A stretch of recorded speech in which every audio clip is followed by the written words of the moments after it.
Inimbentaryo ng mga kawani ng PDEA Cordillera ang humigit kumulang 66 na gramo ng pinaniniwalaang shabu na nasabat sa ikinasang bypass operation kagabi sa Purok 20, Barangay Irisan, Baguio City.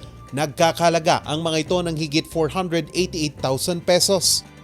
Isa lang yung target dito, pero during the conduct of the buy-bust operation ay nasaktuhan po natin yung iba pang tao at sinasabi po ng ating mga operatiba base sa initial na investigasyon ay yung 2 tao doon, sila po yung source ng illegal na droga.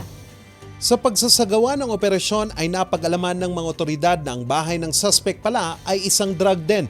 Kinilala ng PDEA ang mga nahuli na sina Moises Lagmay, may-ari ng bahay, Marjorie Bonog Uyan, Dindo Mendoza Mislang at Willie Ordonio Estepa. Sa mga nakarating na impormasyon sa PDEA Cordillera na itong bahay daw ni Sir Moises ay doon nangyayari ang transaksyon ng illegal na droga.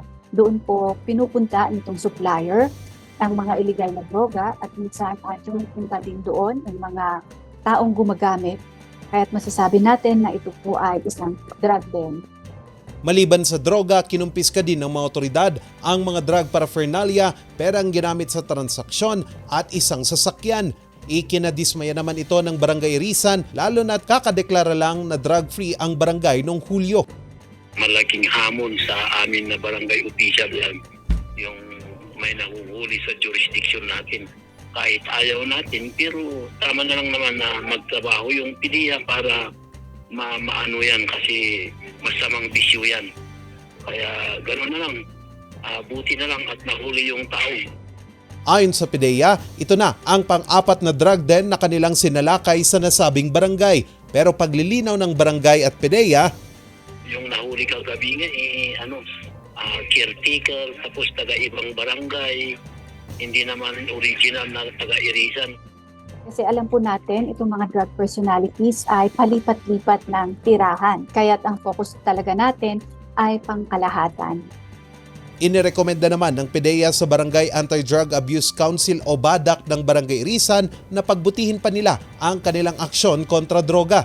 Binabantayan pa ng mga otoridad ang 2 drug groups na nag-ooperate sa lungsod. Iniimbestigahan pa kung konektado ang mga nahuli sa iba pang drug groups na nag-ooperate sa Northern Luzon.